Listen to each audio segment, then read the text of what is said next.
And let's begin with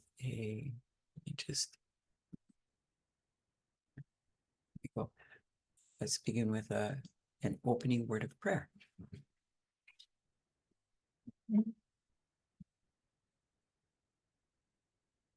Dear God of heaven and earth, we thank you so much that we are in the, I'll say, the upward path heading heavenward. I was going to say the downward spiral of this Earth's history. We know that events are unfolding rapidly and that things are going to continue to move quickly. We just ask that you will bless us in our understanding, bless us in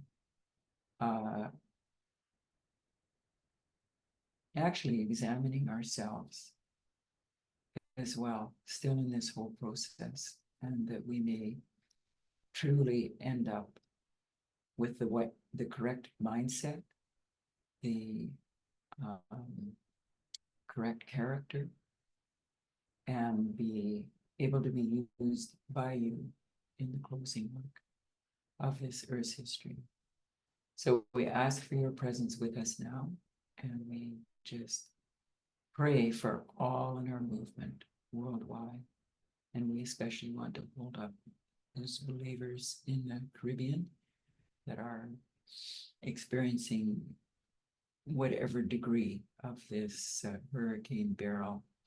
And we pray for all of the people, particularly the ones as well that have been had their homes absolutely devastated in all the different communities and so on, and some of the small islands, and just be with all of us on this earth as things draw to a close. And we ask these things in Jesus' name for his sake. Amen. And yes, I'm not sure if it shows up because it doesn't come. It's better. Vespers 7 and 8. Boy, Katya, you and I were talking about it a little bit earlier. And with the limited time that I had in reference to pulling together more things for this study, I mean, it is amazing. You get off into in some cases, some very interesting things. So this may not go too much into number 8 yet, unfortunately. But we'll see.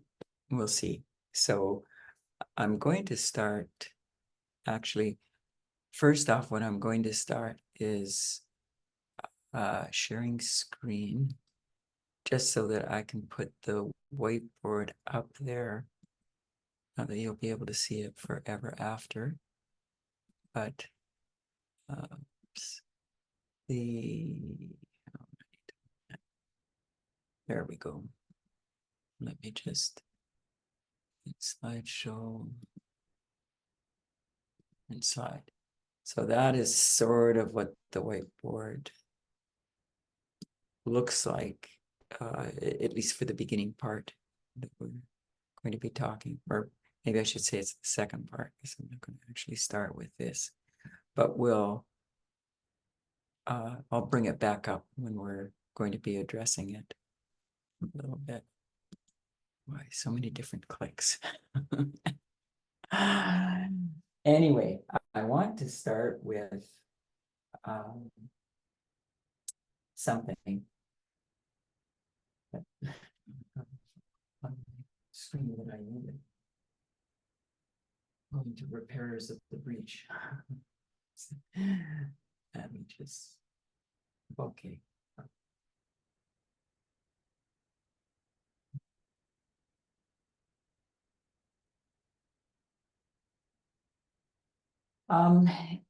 In this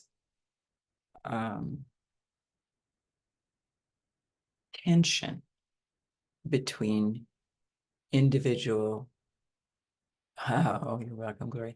In this tension between individual freedom versus, I'll say, corporate good community good, good of all, or whatever. We've had a few examples over the last few years that have been utilized. One is the COVID-19 pandemic. That was a very good object lesson for us in some of the things that we came to understand more fully later as the pandemic progressed, but even into other studies and our understanding about the issues at stake. Second example in more recent time has been the Second Amendment and gun rights. And at this point in time, I'm not going to elaborate on Elder Parminder's discussions and some of the things that we've been working through with our Whitestone Foundation camp meeting and other camp meetings and so on. But I'm going to bring in a third example, and I just wanted to start with this for a moment as a little bit of a segue into the remainder. And okay, let me see. Some screens open. So it came out actually about a week and a half back. Came out about a week and a half back that the U.S. Surgeon General wants warning labels on social media platforms. And let me just turn my video off for a second. I'm wondering if I can even bring this up. Just so that you can see it a little better.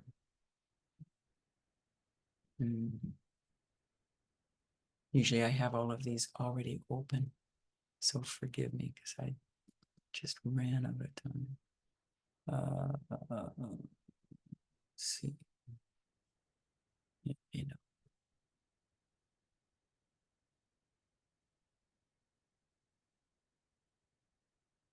You know what? I don't think it's there on this device, so that will solve it. Okay. That's too bad. Anyway, and this is an article, I've got it on my other device. Forgive me for turning a little sideways here, but Congress would have to approve the move. And this was U.S. Surgeon General Dr. Vivek Murthy, and have a nice picture of him. The U.S. Surgeon General has called on Congress to require warning labels on social media platforms similar to those now mandatory on cigarette boxes. In a Monday opinion piece in the New York Times, Dr. Vivek Murthy said that social media is a contributing factor in the mental health crisis among young people. It is time to require a Surgeon General's warning label on social media platforms, stating that social media is associated with significant mental health harms for adolescents. A Surgeon General's warning label, which requires congressional action, would regularly remind parents and adolescents that social media has not been proved safe, he said. Evidence from tobacco studies show that warning labels can increase awareness and change behavior. Murthy said that the use of just a warning label wouldn't make social media safe for young people, but would be a part of the steps needed. And then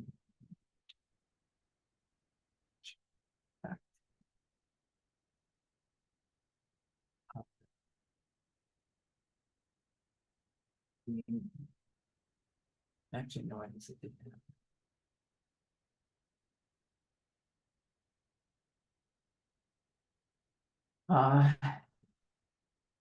About 95% of youth ages 13 to 17 say that they use a social media platform, and more than a third are saying that they are using social media almost constantly. Any of us that have young people in our spheres of influence, whether family members or possibly even beyond. We know that that's undoubtedly very true. That was the Pew Research Center in 2022. To comply with US federal regulations, social media companies already ban children under 13 from signing up for their platforms. But children, go figure, have been shown to easily get around the bans both with and without their parents' consent. Not surprisingly. Other measures social platforms have taken to address concerns about children's mental health can also be easily circumvented. For instance, TikTok introduced a default 60-minute time limit for users under 18. But once the limit is reached, minors can simply enter a passcode to keep watching. Murthy believes the impact of social media on young people should be a more pressing concern. Why is it that we have failed to respond to the harms of social media? They are no less urgent or widespread than those posed by unsafe cars, planes, or food. These harms are not a failure of willpower and parenting. They are the consequence of unleashing powerful technology without adequate safety measures, transparency, or accountability. And of course, the CEOs of various media platforms, Meta, Facebook, TikTok, X, formerly Twitter, Elon Musk, and other social media companies went before the Senate Judiciary Committee to testify as parents worry that they're not doing enough to protect young people. The executives touted existing safety tools on their platforms and the work they've done with nonprofits and law enforcement to protect minors. However, Murthy said Monday, June 17th, that Congress needs to implement legislation that will protect young people from online harassment, abuse, and exploitation, and from exposure to extreme violence and sexual content. The measure, he's saying, the measures should prevent platforms from collecting sensitive data from children and should restrict the use of features like push notifications, autoplay, and infinite scroll, which prey on developing minds and contribute to excessive use. He's also recommending that companies be required to share all their data on health effects with independent scientists and the public, which they currently don't do, and allow independent safety audits. Murthy said schools and parents also need to participate in providing phone-free times, and that doctors, nurses, and other clinicians should help guide families toward safer practices. And there's a young woman by the name of Emma Lemke, and she's got a couple of other friends also involved, but I'll just use her name, who has appeared before the Senate Judiciary Committee as well on this topic, and has been on a variety of different platforms and interviewed by multiple media sources and so on.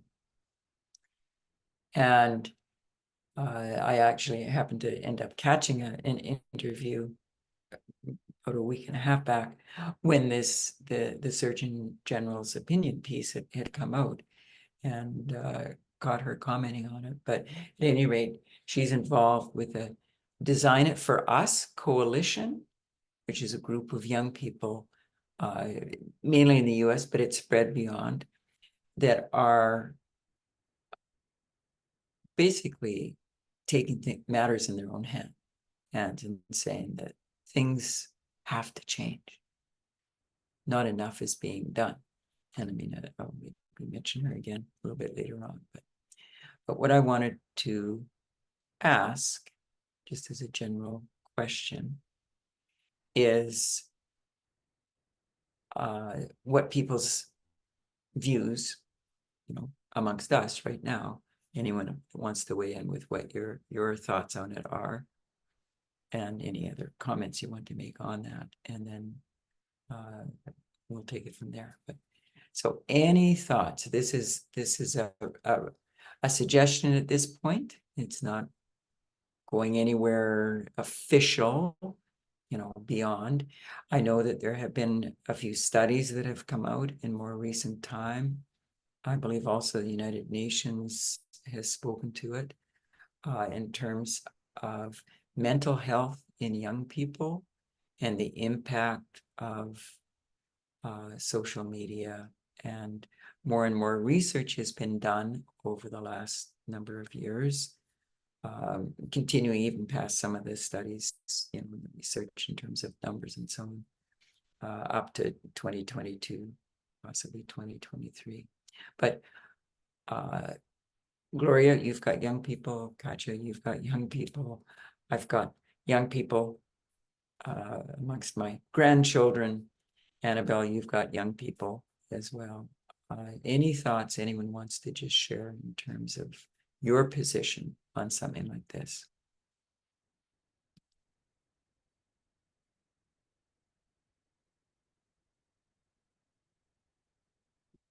I will, Gloria, let me see if I can. I know how I can get it, but yes, anyone else go ahead and weigh in for a second and I'll get. I don't have much to say, but just recently I was hearing about the harm that I can't remember what I was listening to, but the harm to infants or to babies, or babies and toddlers, to even, let them, the iPhone, let them watch things, on the phone just as a pacifier for them, and yes, the harm that it can do to their brains and their whole development. And so I'm just thinking anybody who's having babies nowadays, they have extra challenges to keep these away from their babies. Yes, that and even one of the reports I saw on that issue, Annabelle, that's exactly what the female reporter was saying. It's so tempting that you're welcome, Gloria. It's so tempting that and many times as parents, I mean, when my own children were young, television sort of was the big thing that became the babysitter, and a lot of people moved away from wanting that. We didn't have a TV, so it was very easy. Our children were little, but a lot of people moving away from that, not wanting to plant their children in front of television sets, but the technology advancing, I mean, phones, tablets, computers even, sort of filled that other gap. And many times with people's busyness of life increasing, it became an easy, I'll use the word crutch, I don't mean it derogatorily, but it became a very easy and at the same filler. time,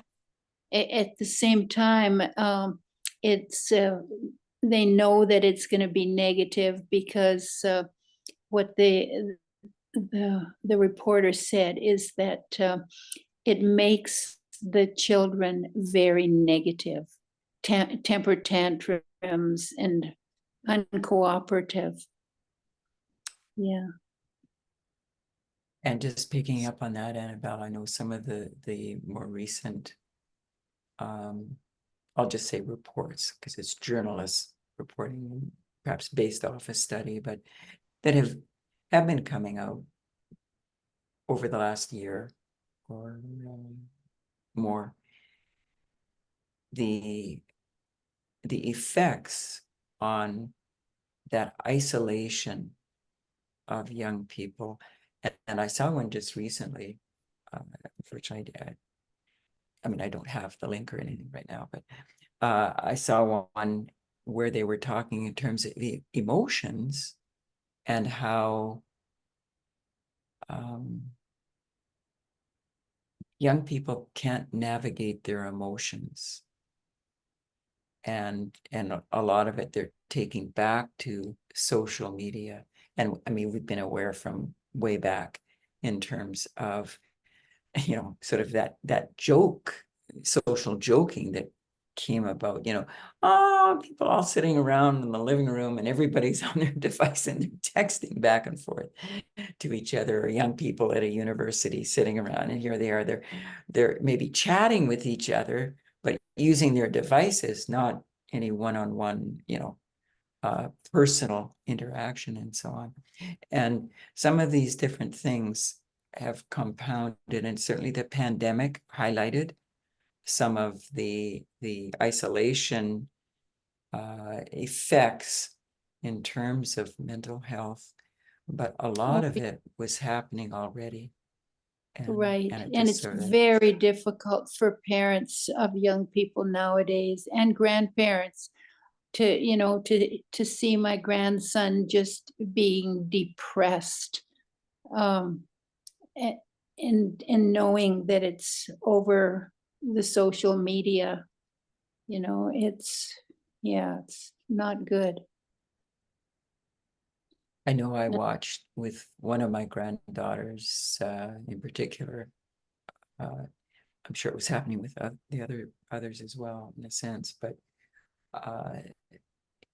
there was a school endorsed game called Animal Jam that, in fact, it was the school initially, different teachers and whatever, that had students put this on, set up an account, and I think initially that the goal was because it could link all of the students of a class where they could communicate with each other, kind of thing. So they were sort of maybe doing it as a little extra grouping to have some communication amongst everyone in the class and so on. But what ended up happening really was that and it was a game that they were able to play, and it was sort of a little bit math based, a little questionably math based, but also it had different rooms and just different things going on, and as with a lot of different computer games and so on, it's sort of skills testing and just a few other things. But what ended up happening was my granddaughter let me know that others, they were chatting, these classmates, they were chatting almost all the time, not just in class, but they were out of class, from home, and bullying took over, insulting and bullying and on and on. And it went to a place probably 2 months after it had been, when she first had shown it to me, when I was over visiting one time. The school banned it, and I was so grateful, because as Vivek Worthy says, it's not even just a matter of willpower or parenting, because as you mentioned, Annabelle, the parents many times are very hard pressed. What are the strategies? Okay, taking away a device, encouraging no technology, like for a weekend or after school. Not, you can't do your homework first before, you can't have access to your devices. But many times it becomes impossible for parents to police or can really create real arguments and even beyond, and resentments and bad feelings, and even for teachers in schools where the technology has been encouraged, some cases even allowed in the classroom, like individual cell phones with students and so on. Some teachers using it as a augmenting class instruction and getting students to, you can't beat it, join it, get the students using their individual devices to look up different things and all the rest. But it becomes very difficult to police, and even beyond, in a computer lab, the teacher can control all the computers. So that's in some cases a little more easily monitored than in an actual classroom, say of a history class or an elementary school class, a social studies class or whatever, where monitoring every child and every young person and just what it is that they're doing, and it becomes very problematic, and in some cases can lead to dangerous situations even for teachers. So it's not a willpower parenting neglect. It's the addictive effect of the social media has been documented. What you were addressing, the depression, the negative, not just even about self-image, but the negative, what it does in many cases to the mind, and just the real, it really does change, I think, the brain a little wee bit. And as I attended one seminar, and I'm sorry, I'm going on a little longer than I intended on this. I had attended one seminar where a psychologist was presenting for parents, teachers, anybody that had signed up for it to attend, the effects on not just mental health, but the emotional health. And I'll say it was eye-opening, except I also knew some of it previously, and I had seen it actually in my own grandchildren. Some of this animosity, if the technology was restricted, the young people many times they'll go ballistic even. And it was interesting because one woman that was there as an attendee shared about her own family, and she said it got to a place where, fortunately, as a family, they were able to make the decision. They involved the young people. Best way to be able to sort it out, but if it can be done. And they ended up turning off technology. I think they ended up allowing some limits, if I remember correctly, like an hour a day in after school, while at home time. And on the weekends, nothing other than the Friday evening they did allow, because sometimes teachers give assignments for homework that involve needing to use technology. And she basically said she got her 17-year-old back.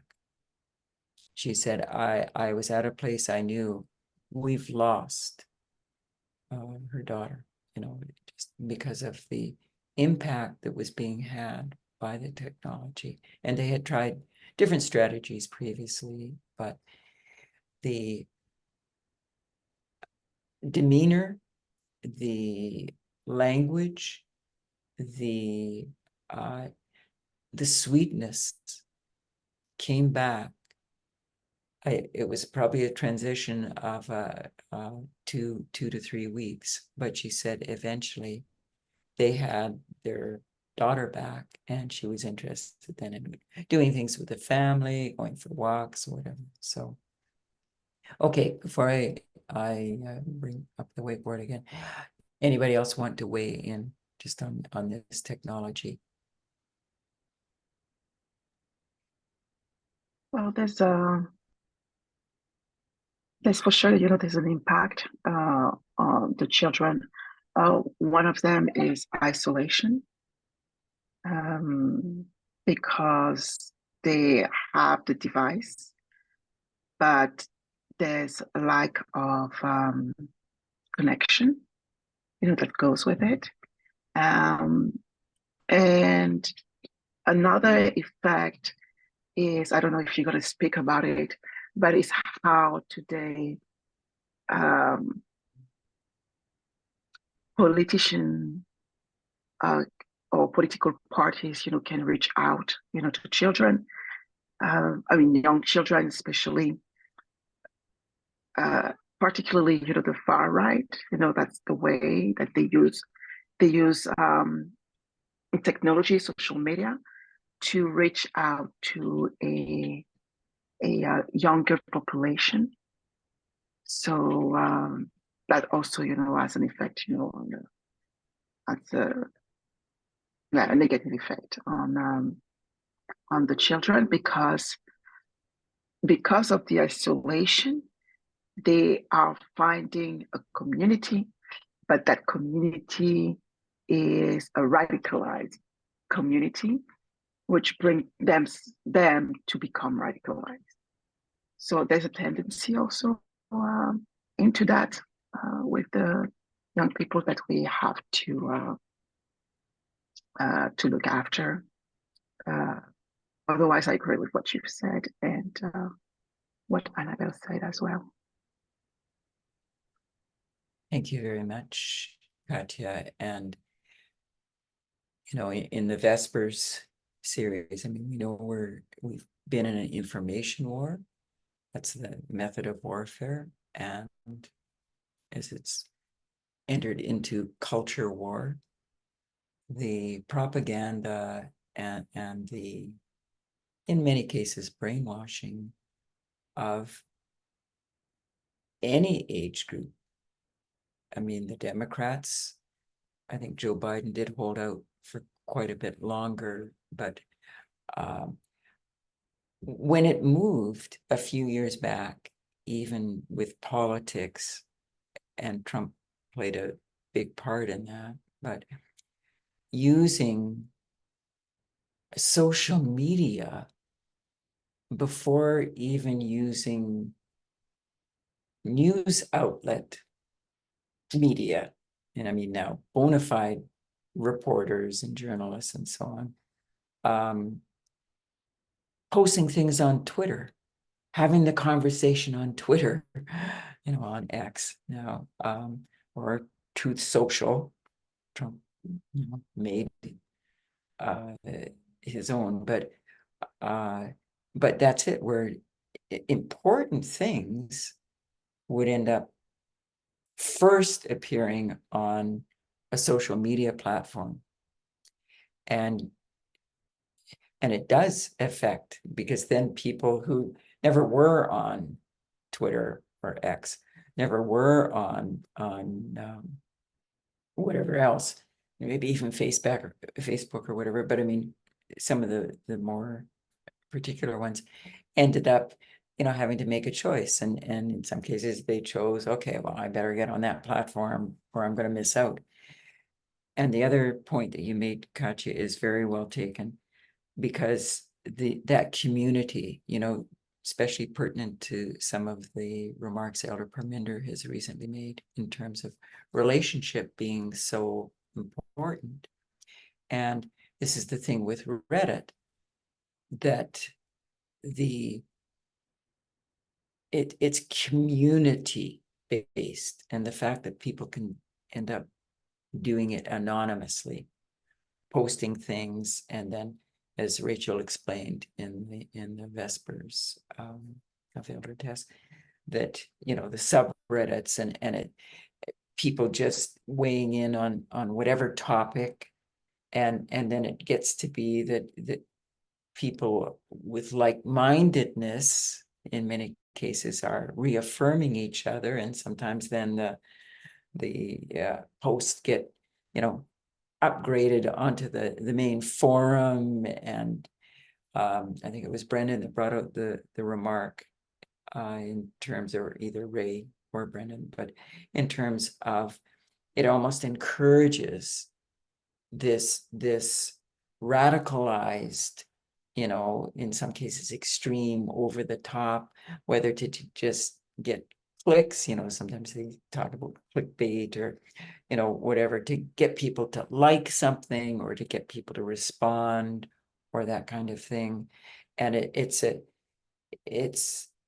artificial community, and yet that's what people, the popularity of Reddit. I was even surprised, because I honestly hadn't heard of it before. I think some of us were in that boat. And it's manipulating many times and spreading. It's sort of like a cancer, spreading some of these ideologies that are extreme, and people start to identify with it. Oh yeah, no, I agree with that. And even when they maybe withdraw back from some other things, but it spreads it. And anyway, we'll get into a little bit of that as our time goes by. Okay, I think I will bring up the whiteboard. We'll see how that works. Just to allow it to, I'm guessing, do you see this bar? Oh, okay, it moved down. Move it further down. No, I can't. Okay. Oh, there, it disappeared. Okay. Just, we've been talking about libertarianism, and I just wanted to partly, it was my own mind just sort of thinking and organizing a little bit more, just from some of the information in the Vespers. But one of the things that Elder Tess is bringing out is how the in theory, libertarianism can sound so lovely, but it has to always be brought to the in practice side. And I just put up a couple of I won't say synonyms exactly, but other, and it's abstract, up in the abstract, things can sound really great, but they're really going to work. But the concrete, when it gets down to the concrete, that experiment fails. Whoops, happened too quickly. And another word, theoretical, or just even the word theory, versus the reality, the inward,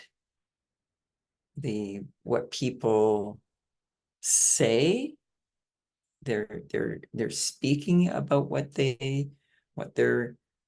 platform is, or whatever it happens to be. But then versus that is the indeed, the action side of it. And we know that many times politicians, particularly in an election build up, will say all sorts of things, give promises, and et cetera, et cetera. After the election, if they have won, not necessarily does much of it come to fruition. And then obviously the say versus the do.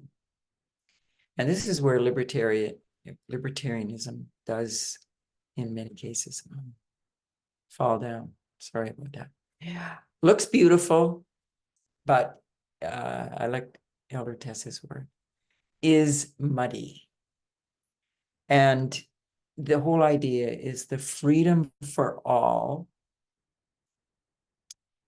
And I wanted to work through that a little bit, if I may. Freedom for all. Now, freedom for all would include Black, Indigenous, and people of color, the BIPOC individuals. Freedom for all would include women, which would pertain to abortion and reproductive rights and other things. Freedom for all would include LGBTQIA2S, two-spirit plus. But in practice, and this is where libertarianism, it many times will say, we're not racist, we're not sexist, we're not homophobic. We believe in all people are equal, Blacks, every person. We believe in women's rights. We believe in abortion. We believe in gay rights. But in practice, moving my mouse seems to advance that on. Sorry about that.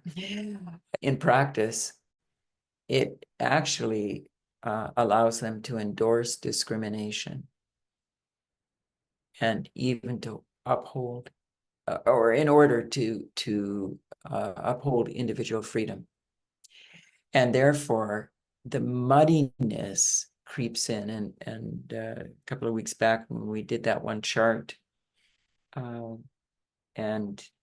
Jonathan in particular was sort of bringing out on whichever issue, certainly the gun rights, but a couple of the other issues as well, sort of that, it gets kind of complicated. And in the actual practice, what would it look like? So racial discrimination, and we had looked at last time the article, what libertarians or why libertarians, and in parentheses, and Rand Paul are wrong about, and it dealt with the interview by Rachel Maddow on MSNBC in reference to asking Rand Paul about his position on the Civil Rights Act of 1964. And it basically came out that there were portions of that he and libertarians do not endorse. Okay, and I'll skip down. I was going to put it in the middle, but then anyway, it's the moving to the women's rights side, abortion. It's interesting that, and I'll go to an article. I'm sorry, I know it's not on that device. I'm sure. Let's see if I can put it.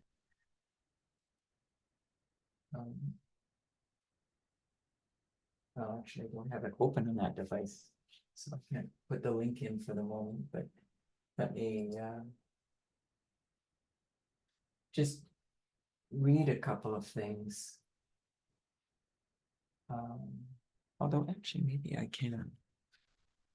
Forgive me, I'm just going to stop screen share for a minute. Go to...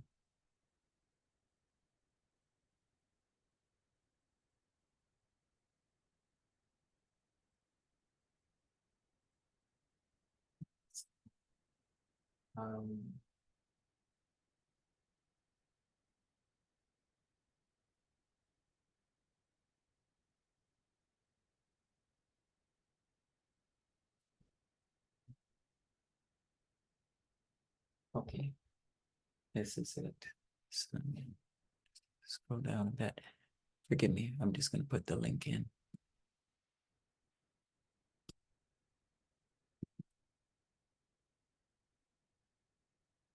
Works.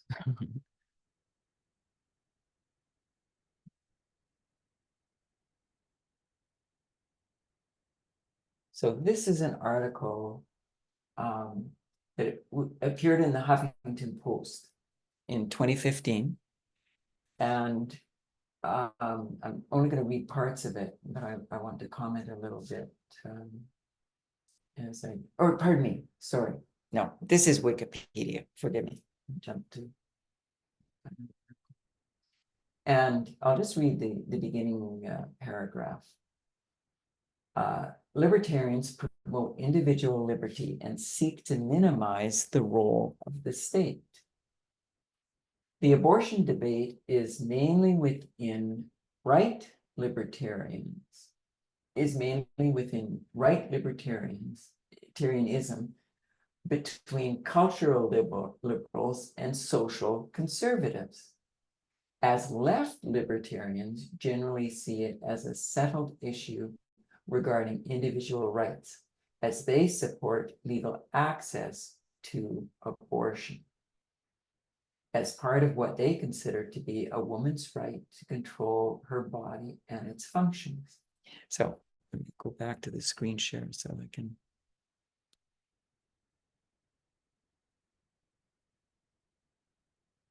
So over here, the left libertarians are for abortion because they view it as individual rights whereby a woman can determine for herself what happens to her body, individual freedom. But over on the right side of libertarianism, there are varying views. And I'm going to mention, let's see.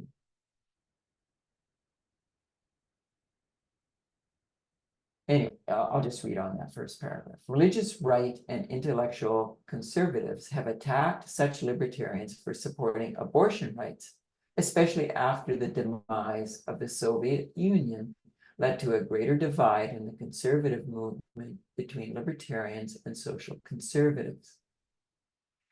Libertarian conservatives claim libertarian principles such as the non-aggressive principle, NAP, apply to human beings from conception, and that the universal right to life applies to fetuses in the womb.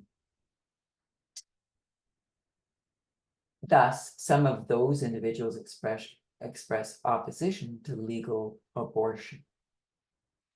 And it's interesting because libertarianism ends up, and this is still in this little section here, libertarianism ends up tracing its roots to three women that in many ways, well, it's been put that women played a pivotal role in the development of the libertarian movement. And I'm going to leave the Wikipedia article and I'm going to put in sorry, put in another link. Those that might be interested after the fact. This was an article that I ended up finding. It's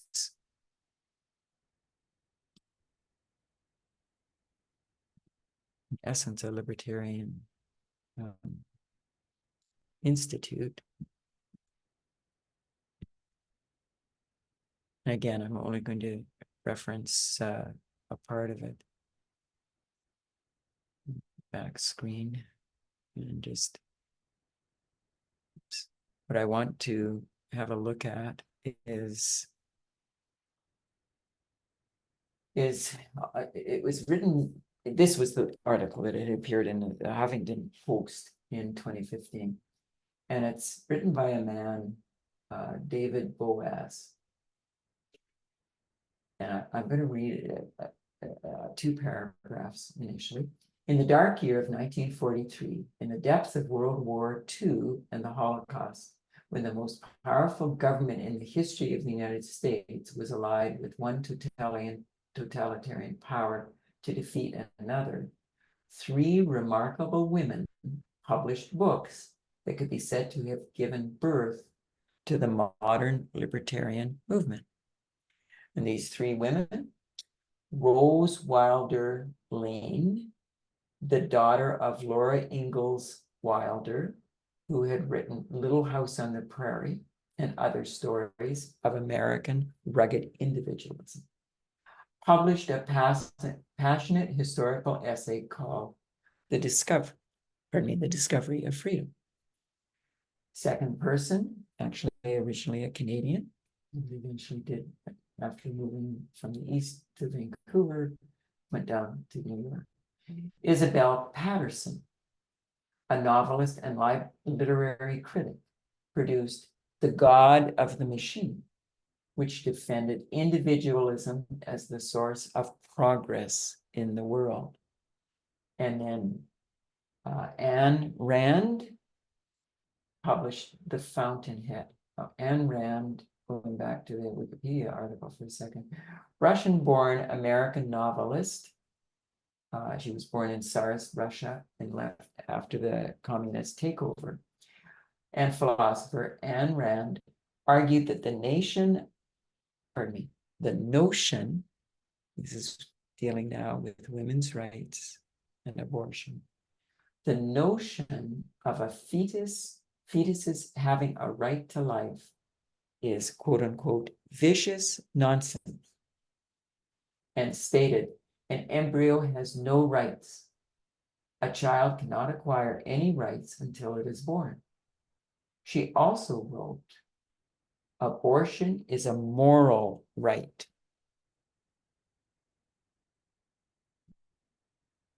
Abortion is a moral right, which should be left to the sole discretion of the woman involved. Morally, nothing other than her wish in the matter is to be considered. And someone very closely affiliated with Ayn Rand went on and basically speaks about it being a anti-abortionists claiming that from conception on that there's life and human being status, which of course it's come back to again now down in the US. Some are arguing that very thing, is a classic big lie. And you cannot be in favor of life and yet demand the sacrifice of an actual living individual, in other words, of the mother's life being traded off for, as this individual in close connection with Ayn Rand put it, a clump of tissue. Anti-abortionists are not lovers of life, lovers of tissue maybe, but their stand marks them as haters of real human beings. So these are some of the roots of libertarianism, grounded on the idea of individualism, individual strength, the ethic of the suffragettes, for example. They endorsed, and the rugged individualism of women, some women, and how it grew and expanded. And just reading a little further in Wikipedia, the 2012 to May 2022 political platform of the Libertarian Party stated, recognizing that abortion is a sensitive issue and that people can hold good faith views on all sides, we believe that government should be kept out of the matter, leaving the question to each person for their conscientious consideration.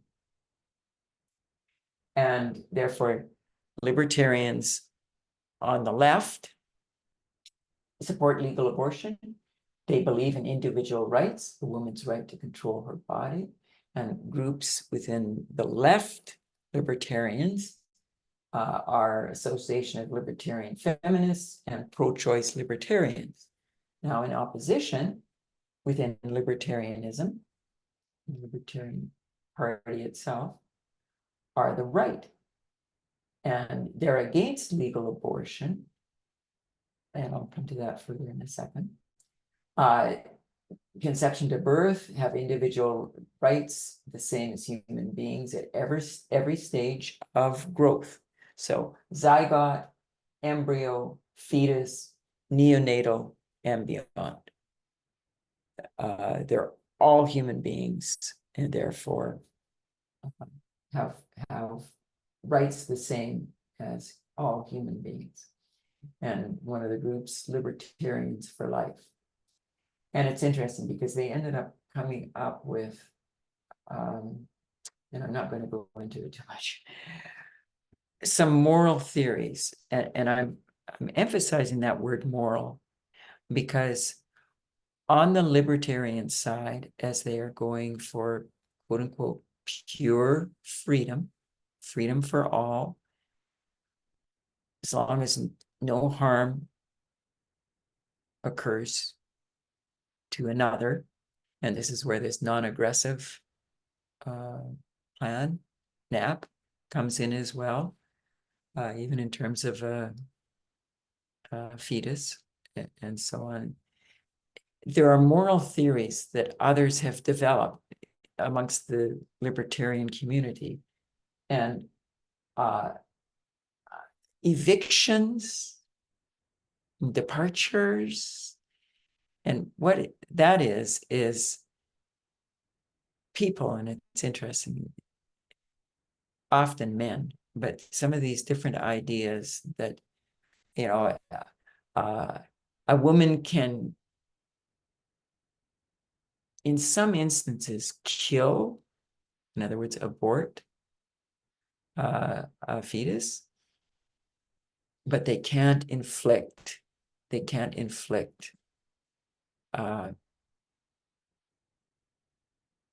pain or be, anyway, as I say, they're sort of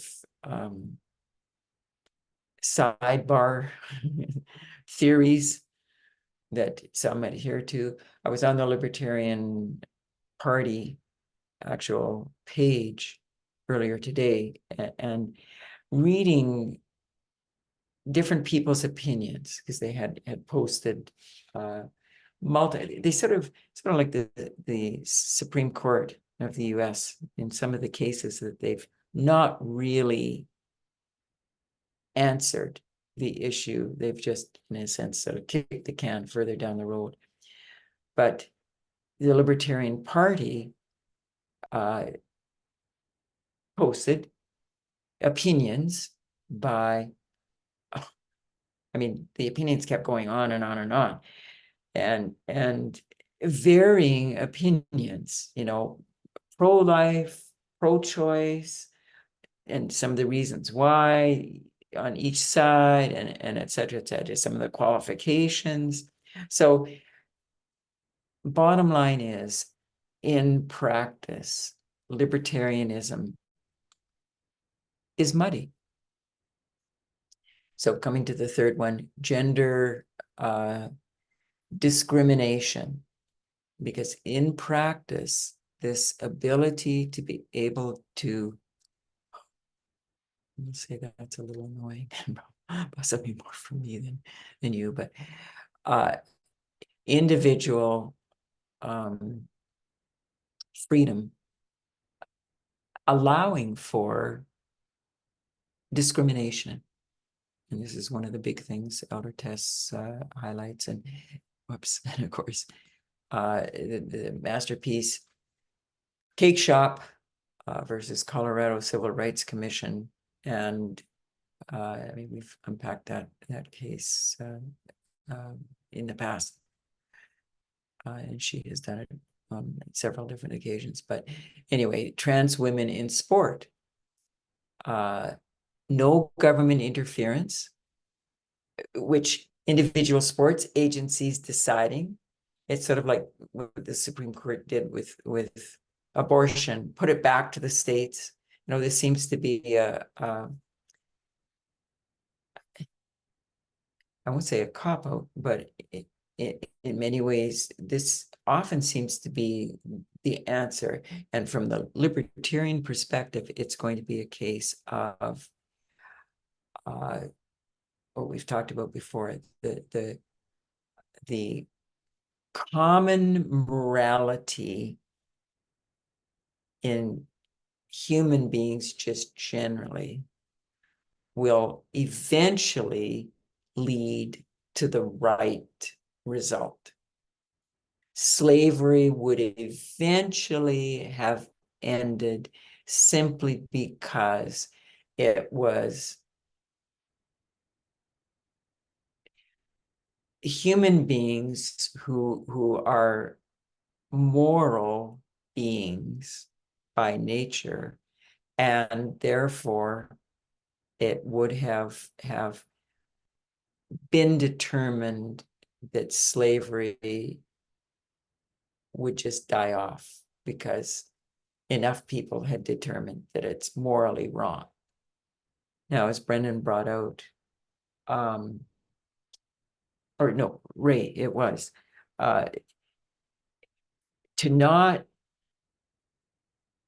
to say that something's morally wrong and then not do anything about it, but to just leave it to just sort of take care of itself is despicable. And in many cases, that's the muddiness. Like it just makes it can look beautiful and wonderful, and oh, everybody's going to end up doing the right thing. But in practice, it's muddy. And I'll just bring up the, well, no, yeah, I will bring up the PowerPoint, sorry, for a second.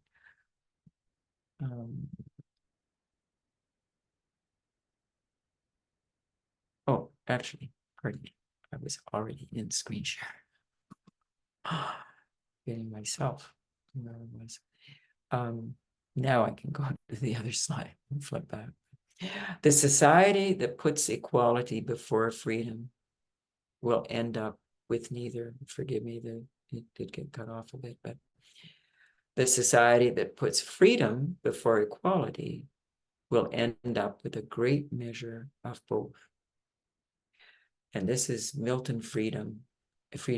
I had mentioned him previously, but way back. But at any rate, this is the libertarian stance, and I've got it here in the middle. Milton Friedman. Choose equality over freedom, you'll lose both.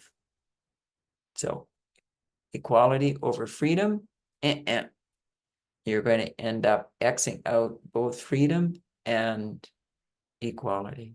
You'll end up with neither. You choose freedom over equality, and according to him, he's a philosopher amongst other things, you'll gain both. So he, and who's libertarians, freedom over equality, yes, and you'll end up with both. And we know that that does not work. As we've learned, as Elder Tess puts it, freedom must submit to equality, or you don't really have either. Freedom doesn't have to be erased, but freedom must submit to equality, because equality, human rights, is the overarching principle that has to be in effect. Libertarians want to put individual freedom as the overarching principle that will, they believe, lead to equality, but individual freedoms being upheld over and over and over again. You think of the Masterpiece Cake Shop.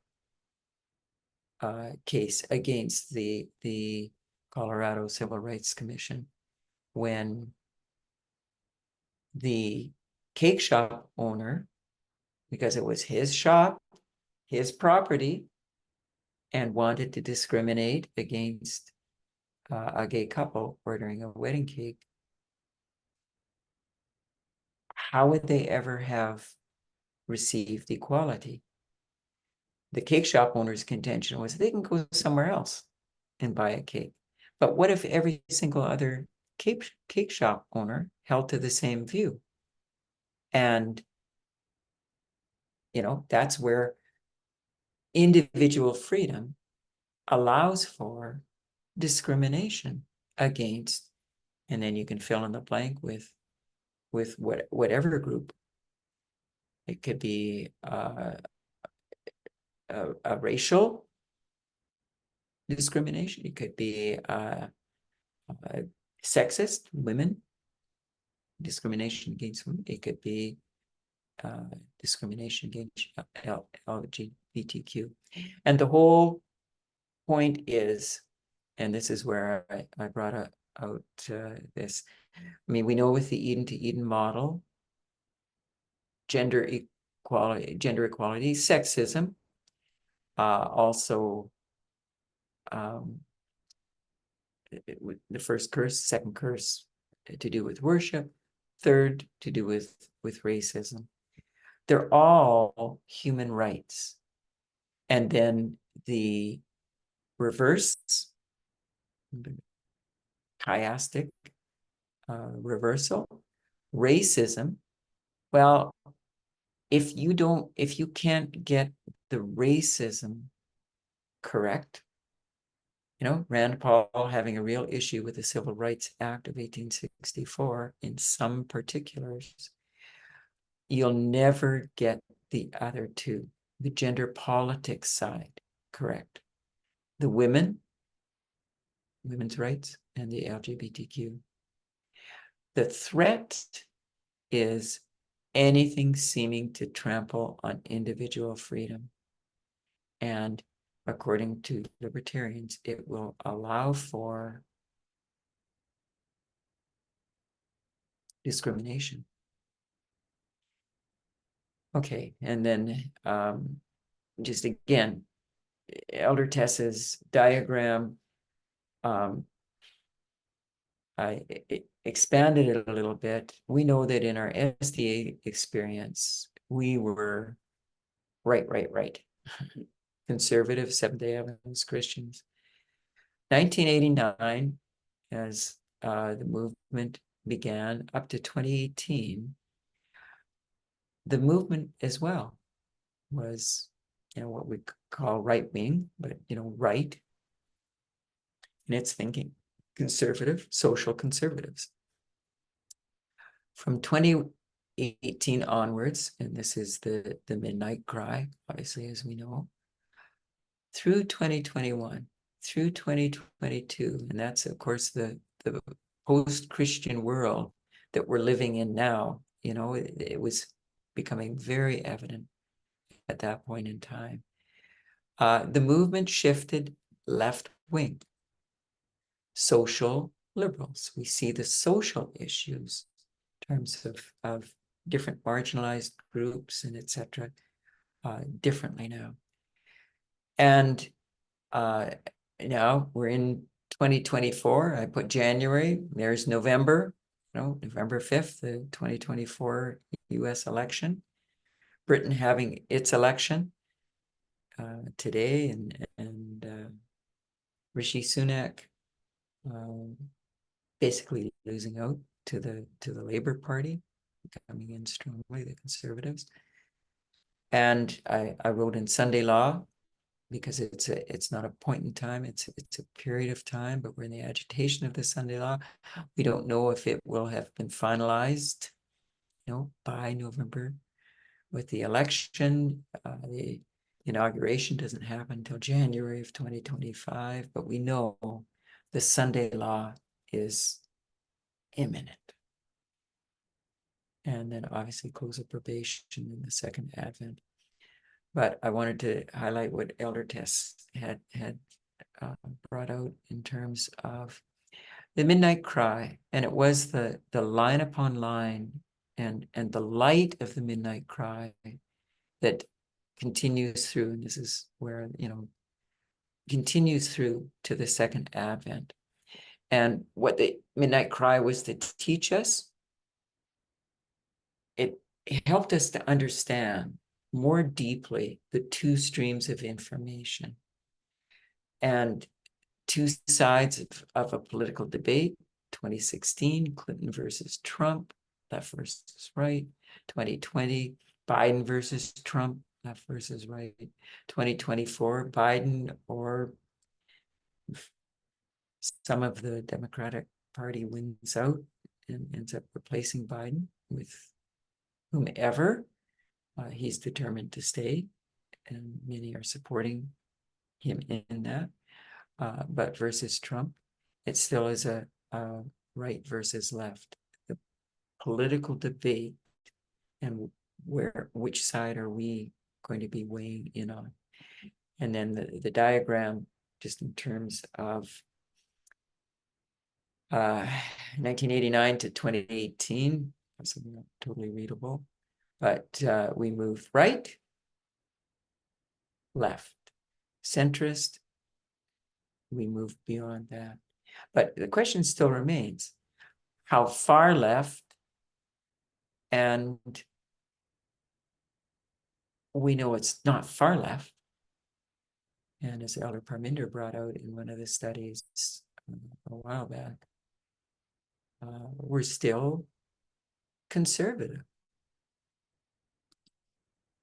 And in what ways, I'll leave for later. Okay, boy. Basically, that was my beginning. A little bit of review. Anyway, I think I'm going to end it there because it is past our, well, certainly past our time. So I think what I'm going to do is end it there, and we'll just see what happens thereafter. But first of all, does anyone have any comments or questions or anything that they were wanting to weigh in with?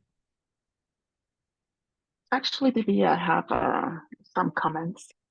Okay. A couple, actually. First of all, Yes. regarding the left libertarianism and the fact that they are pro-life, and they are seeing abortion as an individual right, and it looks like they are in a way feminist, but they really approach it from a liberty standpoint. And Yes. just like libertarian in the right, it's really the liberty, freedom that would demand less intervention from the government. So having a small government. So it looks beautiful. It looks like feminism, and they are proclaiming, they are saying that they are feminists, but there is a distinction between civil liberty and civil rights, because civil rights, you will look at something really on an equal basis, but civil liberty, they look at things with a liberty standpoint. I don't know how to explain it, but there's really a difference, in between civil rights and civil liberty. And libertarianism on the left, they are tending for being more, I mean, they are libertarian, so civil liberty, right? This is something. This is their mindset. So yeah, I just wanted to bring the point because I was trying to read the article at the same time, and it's true that it looks Yes. like, wow. They say we're feminists, right? Yeah. Exactly. But Gotcha. they're not. I mean, I can't say that. They're not. But feminists using liberty, using freedom as their motto instead of equality and civil rights as the motto. And actually, I think this is something that I think when libertarianism on the left were created, or they started, to have a little bit more uh, not vision, but they were more seen. Um, they create, the civil liberty to counteract actually the civil rights. Something like that. I need to go back to it, but this is something that I've read before. And you know, Katja, that's a very important point. Thank you very much for bringing that out, because I understand what you're saying, and it's this subtlety that gets, and in some respects, you can almost see how, back in the late 1800s and into the early 20th century, the individualism, and you've brought this out before, the individualism and the being strong to fight against, and it goes back to the history of the U.S. in terms of breaking free of the British rule and so on. You can see how the individual freedom was very precious, sort of all the way along, and individualism, they came to really value that. So it gets, I was going to say ingrained, but it's even more than that. It becomes, I'll use the word culture. It does become this culture that they just believe is a part of who they are. I mean, as Americans, but now we're narrowing it down more, just speaking in terms of libertarians. And that's it.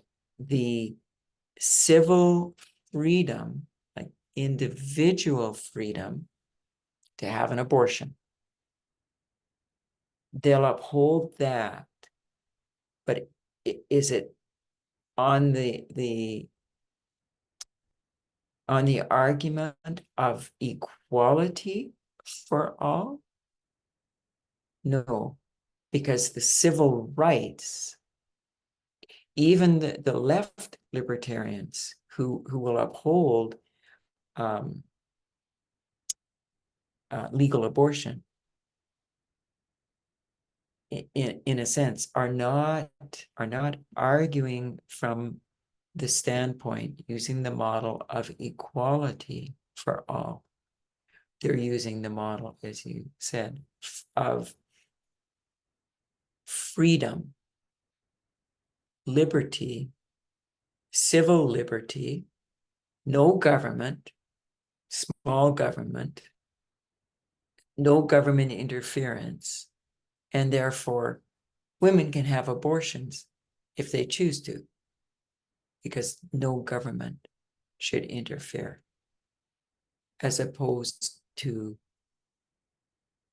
the need for government to help ensure that there are laws in place that will allow women, Roe v. Wade, 1973, allowing women the right to have an abortion from an equality position, that all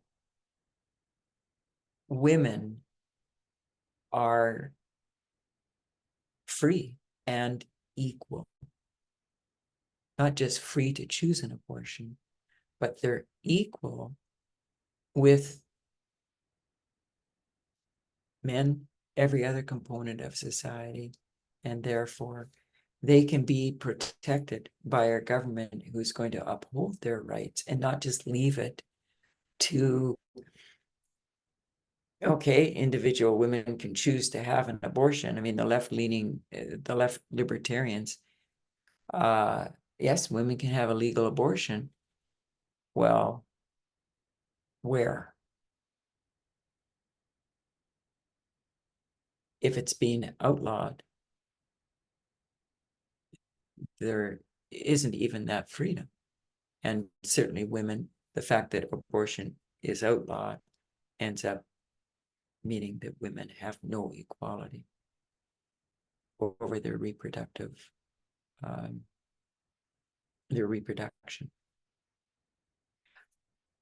Katja, you had a couple of other points.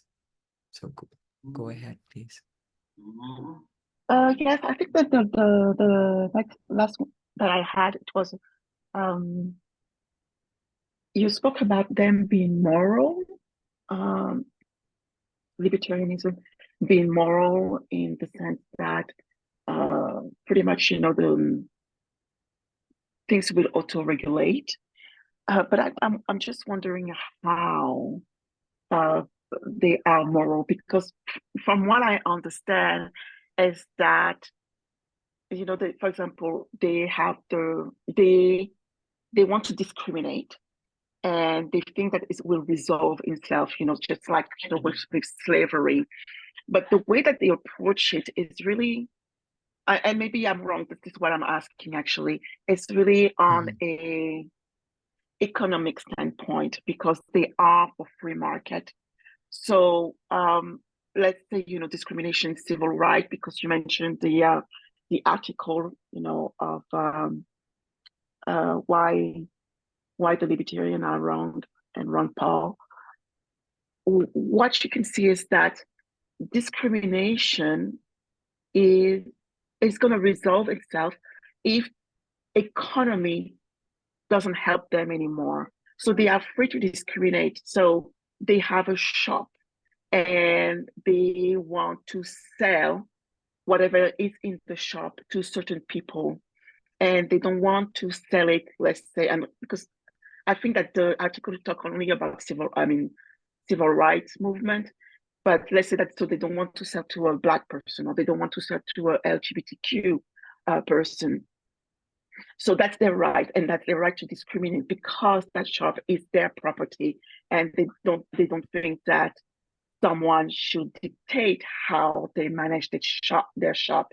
However, if one day the shop is not profitable anymore, and then they realize that nobody is buying anymore because of their conduct against Black people or LGBTQ, they would change their mind, and they would open that shop, to Black people and LGBTQ. So yes, discrimination is auto-regulating itself, but it's not really on a moral standpoint. It's because it's not profitable anymore for them.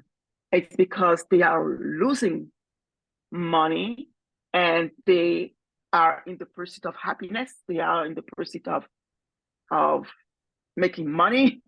And so because it's no more profitable, they will allow other people that before they will discriminate automatically to buy something.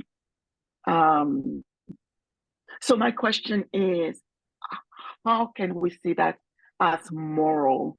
Because they're really individual in their mindset. They don't,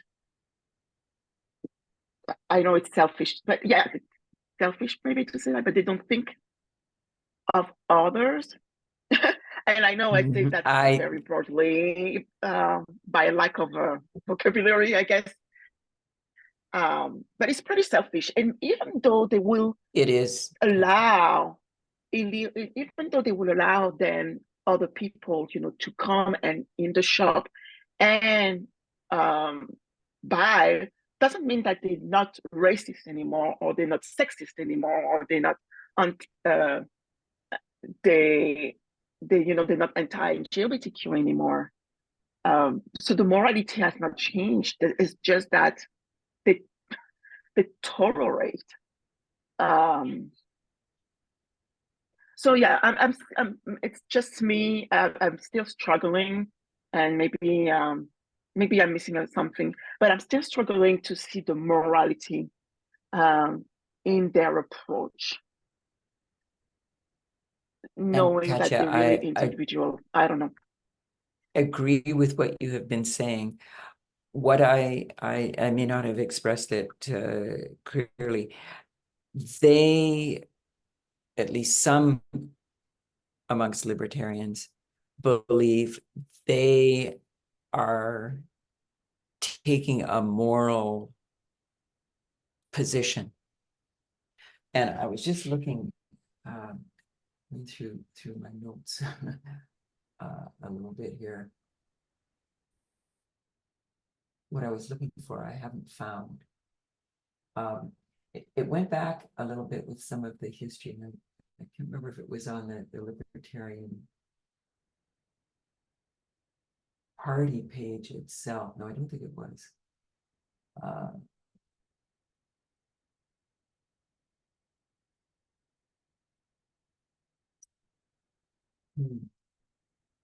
But even Milton Friedman, but there were a couple of other people, I didn't pay attention to the names, forgive me, but a couple of other names, men as well, that were arguing using the terminology that it's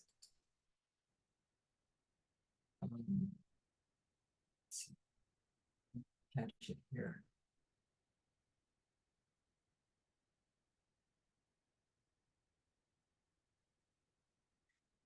The evictionism and the departureism that I referred to, that I wasn't going to go into too much, each developed by two men, different men. And it basically is a moral theory. And I'll just quickly read it. I mean, it's in a Wikipedia link that you've got there, but this person provides an alternative to the standard choice between pro-life and pro-choice, which he terms evictionism. So this is the moral theory he came up with. According to this moral theory, the act of abortion must be conceptually separated into the acts of A, eviction of the fetus from the womb, and B, killing the fetus. Building on the libertarian stand against trespass and murder, this man supports a right to the first act, eviction of the fetus from the womb, but except in certain circumstances, not the second act, the killing of the fetus. He believes the woman may legally abort it, A, if the fetus is not viable outside the womb, or B, the woman has publicly announced her abandonment of the right to custody of a viable fetus and has not been claimed. So in a sense, I mean, this is this moral theory that this person has come up with to be able to probably in good conscience be able to allow abortion when the fetus is not viable, which counters what Ayn Rand and other libertarians that, you know, from conception on, no abortion. Or pardon me, from conception on until birth, actually, you know, it's a group of cells growing in essence. And Question? so go ahead, Annabelle, yes. It's just evictionism. I'm not clear on that. Evictionism, yes. Is that the birth of a live fetus? Of a viable fetus? It could be, from what I'm gathering from this, and I didn't delve deeply into evictionism, but from what I have understood, it would be where there is no viability, but even after, like the child perhaps is going to, after birth, is going to die imminently. But the abortion could occur taking the fetus from the womb Okay, as well. In other words, evictionism, you're evicting the fetus out of the womb and how is that because the different? fetus is not viable. Okay, And whether, it's going to even die in utero, or it will die shortly after being born. Okay. It's not going to be a viable life. Mhm. And Okay. medically that has been able to be determined, as often does get done. And you were going to ask, how is that different? Oh. Okay, yes, so versus killing the fetus, definitely it's a viable fetus, right? That's the inference. Yes. Right, okay. Just Thank you, aborting. sorry. Yeah, an abortion because a decision has been made to abort. Mhm. Yeah. Okay.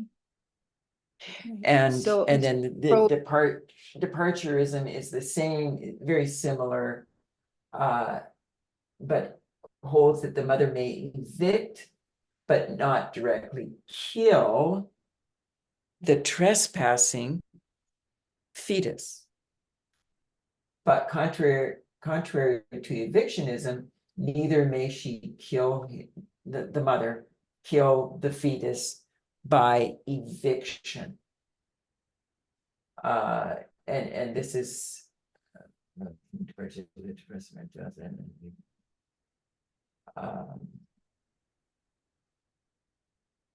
it is only let's see.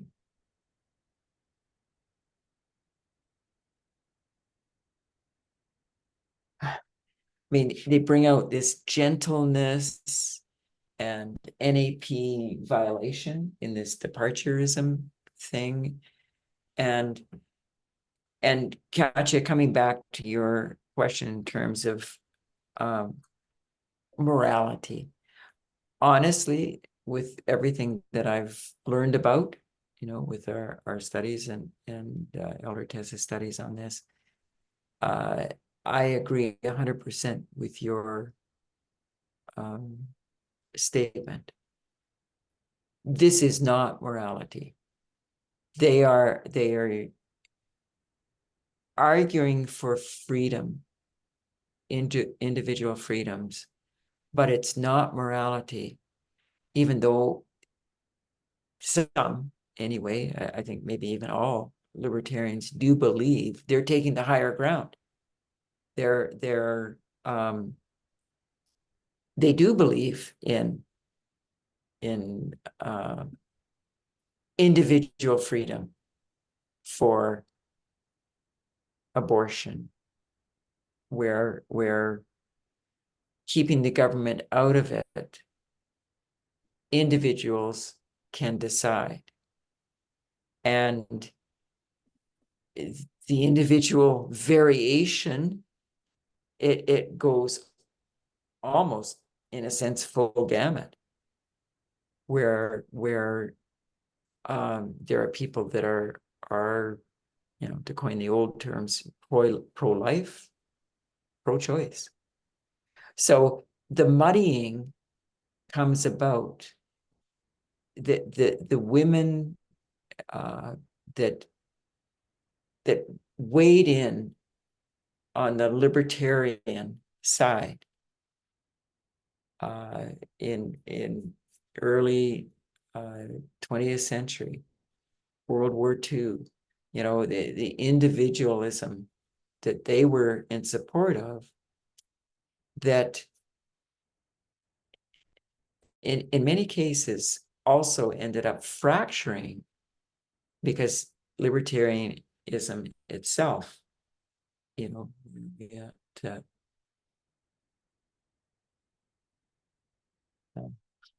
I can even read my own whiteboard back to front. Anyway, the libertarianism is divided, and they view that as okay, because they are praising themselves for having this position that doesn't harm any others, non-aggressive aggressive plan, gentleness, kindness, dealing with one another, and giving freedom to all. And yet it's a utopia that doesn't exist in this earth, that isn't going to work its way out in the real world, in reality. And anyway, I'm not sure if anyone else has a comment or a question to make. Or Debbie, Katya, if you that covered everything. So go ahead. I just wanted to clarify, the left libertarians, they would be pro-choice, wouldn't they? If it looks good Yes. that say they're feminist. Legal abortion, they would allow for. Okay. But as Katya brought out, Annabelle, and I think it was a very important point that she was bringing out, it's the wrong model that's being used as the justification, the motivation for allowing abortion. It can look similar. It can look good. Oh, see, they're for abortion. But in reality, it still comes back to this equality. Yeah, I can't. Wait for it. The freedom over equality model is still what they're upholding, because the individual freedom is what is dictating being allowed to have an abortion. You can choose to have an abortion if you want to, a legal abortion if you want to, because that's your individual freedom, your individual right. When in reality, how many women can simply, and I mean that literally, simply, very simply, choose to have an abortion? There are so many factors at play, even in making that decision, never mind executing that decision. And you add to the muddying of the waters now that the Dobbs v. Jackson Women's Health decision has brought in closing abortion clinics, medical professionals being so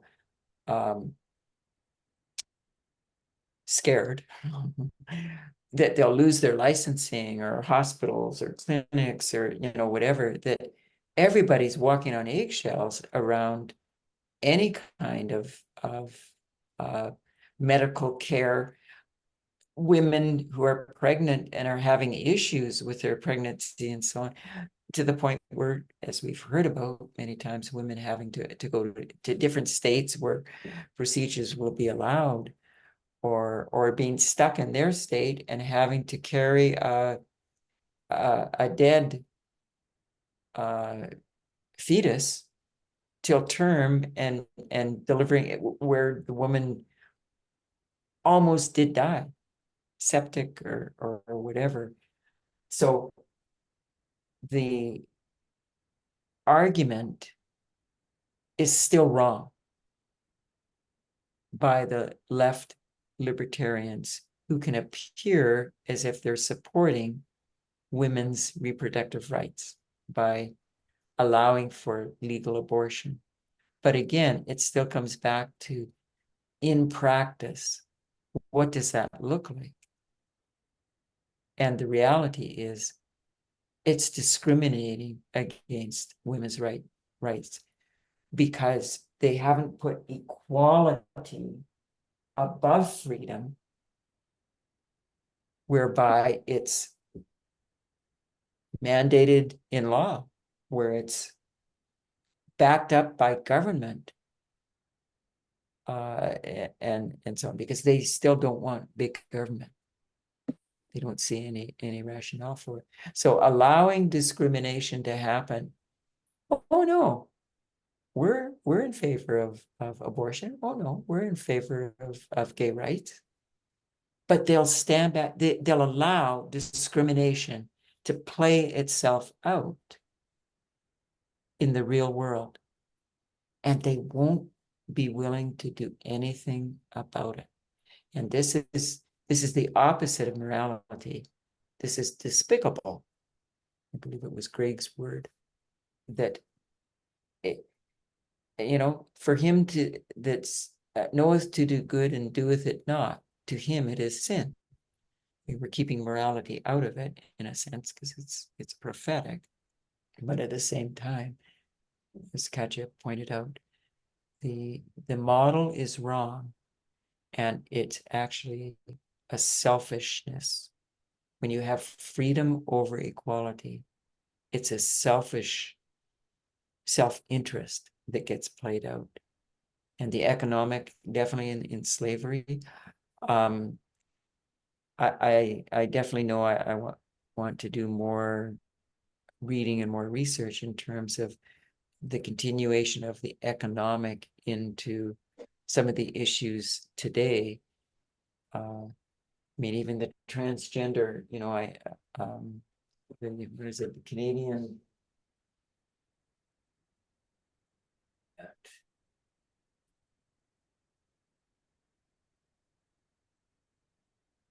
the Canadian Center for Ethics in Sports, they ended up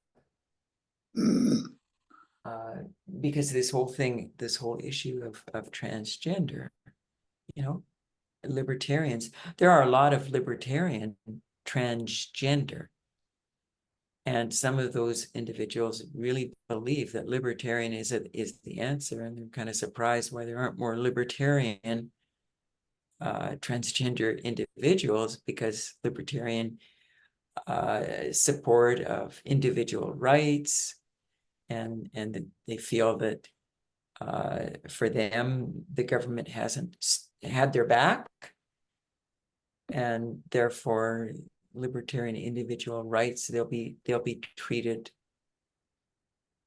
properly and so on.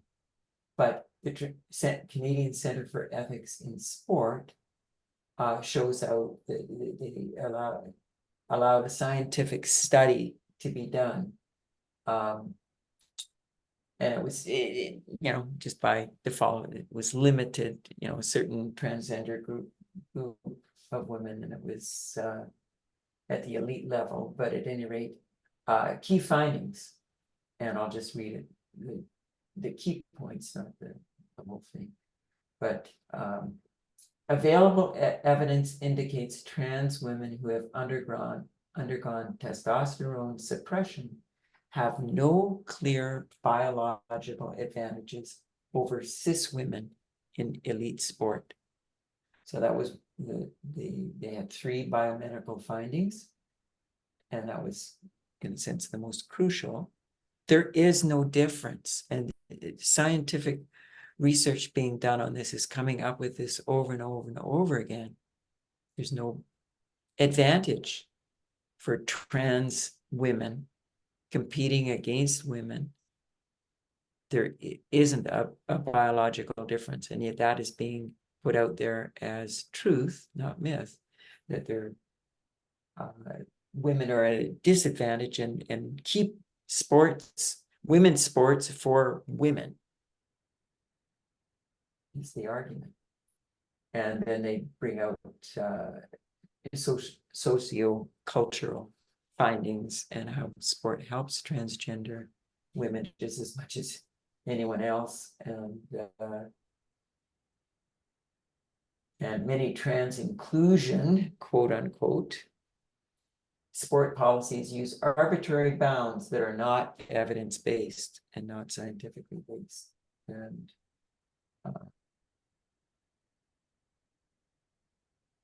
then it just points out that various homophobic isms need to be rooted out, called out for what they are, and so that it's opened up inclusively, that trans women are able to compete in elite sports. And it would obviously filter down to all the different levels. But libertarians, having the sports bodies decide,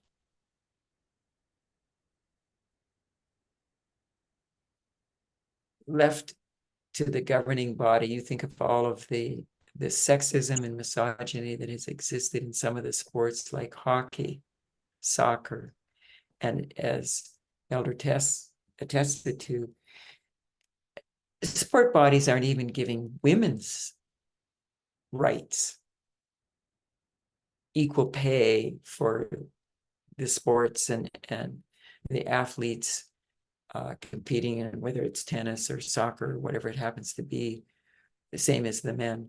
And so how on earth are they going to get LGBTQ and transgender athletes, give them a fair shake? And it still goes back to the racism, this 1 + 2 = 3. The racism, they're not getting the racism correct. You know, the Civil Rights Act in 2024, how many years? 60 years later, 2024, for somebody to admit that the Civil Rights Act of 1964, there are parts that should be undone, as has been happening with the Title VII, the Title II of the Civil Rights Act, and so on, affirmative action, some of these other things. It's being eroded. The racial discrimination has been rising up again. And so how on earth are they going to get the other two, gender politics, correct? They're using the wrong model. Freedom over equality instead of equality over freedom.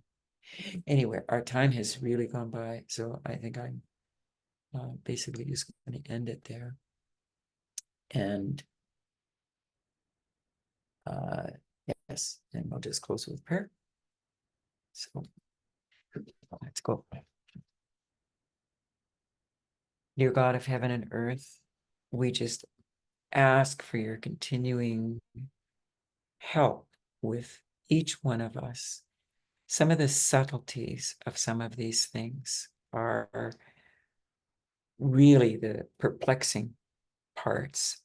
And as Elder Tess in the Vespers series, and certainly Elder Parminder in his recent studies, more recent studies, unpacking some of the issues and the subtleties that are there, so that we can grapple with it now while time lingers, while probation lingers, and come to, by your grace, fully understand to the deepest depths what these issues are all about, and weigh in on the correct side of the issues, and be able to explain to others the reason of the hope in us.